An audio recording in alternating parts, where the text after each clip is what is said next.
রিকশাওয়ালা মামা যে মামা ত্রাণের টাকাগুলো এভাবে মেরে দিলেন, আপনাদেরকে আমরা চিনি, তো আপনারা ত্রাণের টাকাটা এভাবে মেরে দিলেন, এখন কি উত্তর দিব? এখানে কি উত্তর দিব? মানে আমাদের যে একটা কথা বলার স্কোপ, যে আমি রিকশাওয়ালা বলছে যে আমি আমার একদিনের রোজগার ত্রাণকে দিয়ে, মানে ত্রাণের টাকা দিয়েছি, আমি একটা লুঙ্গি আমি দিয়েছি, নতুন একটা লুঙ্গি আমি দিয়েছি।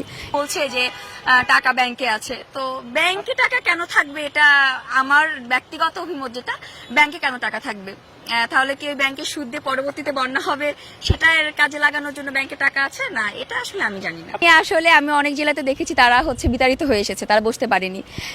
মানে এটা একটা ব্যাপার, প্রশ্ন তুলতেই পারেন আপনারা জনগণ, আপনারা সাধারণ জনগণ। আমি আমার রাষ্ট্রের টাকা কোথায়, কোষাগার কোথায় কি যাচ্ছে, এটা আমি কোশ্চেন করতেই পারি। তো তারা মত বিনিময় সভা করেছে, অনেক জায়গায় গিয়ে বসতে পারিনি, কেন পারিনি, এটা একটা কোশ্চেন আসতে পারে।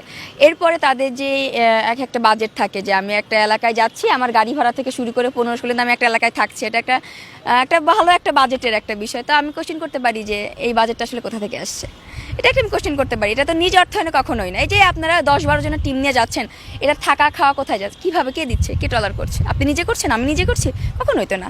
এটা কি করছে বলবো? অনেকেই বলছে যে টাকা ব্যাংকে আছে, তো ব্যাংকে টাকা কেন থাকবে? এটা আমার ব্যক্তিগত অভিমত, যেটা ব্যাংকে কেন টাকা থাকবে?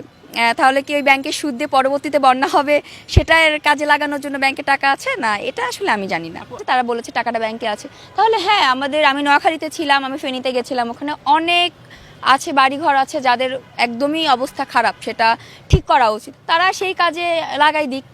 এখন টাকাটা তো আর কি হুট করে তাদের কাছে এইভাবে, রাষ্ট্রীয় কোষাগার আসলে তো রাষ্ট্রের সম্পদ না, তো রাষ্ট্রীয় কোষাগার তো তাদের কাছে কখনো তারা রাখতে পারে না।